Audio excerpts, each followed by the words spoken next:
Indonesia এবং জাপানে 6.2 মাত্রার ভূমিকম্প হয়েছে। গত কয়েকদিন যাবৎ বহির্বিশ্বে বিভিন্ন জায়গায়, ইউরোপ কান্ট্রিগুলোতে, এশিয়ার মধ্যে বিভিন্ন জায়গায় ভূমিকম্প হচ্ছে। ভূমিকম্পে ভেনিজুয়েলায় গত সপ্তাহে একটা ভূমিকম্প হয়েছে ভেনিজুয়েলায়, সেখানে 1.5 লক্ষ মানুষ নিহত হওয়ার খবর আমরা শুনতে পাচ্ছি।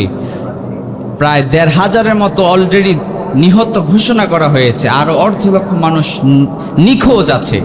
আমি যখন ভেনিজুয়েলার যেই ভূমিকম্পের দৃশ্যটা ভিডিওতে যখন দেখলাম, ভূমিকম্প শুরুতেই ভবনগুলো ধসে পড়ে গেছে। এই ভূমিকম্প বাংলাদেশে হওয়ার আশঙ্কাও আছে। বাংলাদেশ, ভারত, মায়ানমার এই রাষ্ট্রগুলোতে আগামী 72 ঘন্টার মধ্যে একটা বড় ধরনের ভূমিকম্প হওয়ার আশঙ্কা আমরা দেখতে পাচ্ছি। যে ভূতত্ত্ববিদ আছে তারা এগুলো জানিয়েছে। তো এই যে আর্থকোয়েক, ভূমিকম্প, কিয়ামতের আগে ভূমিকম্প সিরিজ আকারে ভূমিকম্প হবে, ভূমিকম্প বেড়ে যাবে। পাপাচার যখন বেড়ে যায়, অন্যায় অপরাধ যখন সমাজে বেড়ে যায়, বেহায়াপনা যখন বেড়ে যায়, আল্লাহ তাআলা সমাজে তখন আযাব, গজব, মহামারী, ভূমিকম্প দিয়ে মানুষদেরকে সতর্ক করেন যে বান্দা, বেহায়াপনা, বেলাল্লাপনা, অশ্লীলতার মধ্যে গা ভাসানো যাবে না, অন্যায় করা যাবে না, পাপাচারের নিমজ্জিত হওয়া যাবে না।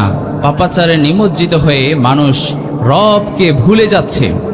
মানুষ পাপাচারে নিমজ্জিত হয়ে সে যে কোত্থেকে এসেছে, কোথায় যাবে, কেন তাকে আল্লাহ তাআলা পাঠিয়েছেন, এটা সে ভুলে গিয়েছে।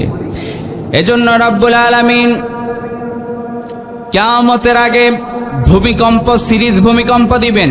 কিয়ামতের আগে ভূমিকম্প বেড়ে যাবে, মহামারী বেড়ে যাবে, আযাব আর গজব আল্লাহ তাআলা পৃথিবীতে একে একে দিতে থাকবেন। যখন মানুষ অন্যায় আর পাপাচারে নিমজ্জিত হয়ে যায়, যখন মানুষ নির্লজ্জ আর বেহায়াপনার মধ্যে নিমজ্জিত হয়ে যায়, তখনই আল্লাহ তাআলা লঘু লঘু আযাব দেন, ছোট ছোট আযাব দেন।